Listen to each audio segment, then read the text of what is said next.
الله الرحمن الرحيم.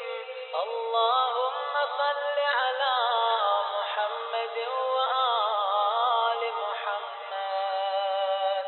اللهم اجعل سعي فيه مشكورا وذنبي فيه مغفورا وعملي فيه مقبولا وعيبي فيه مستورا يا أسمع السامعين.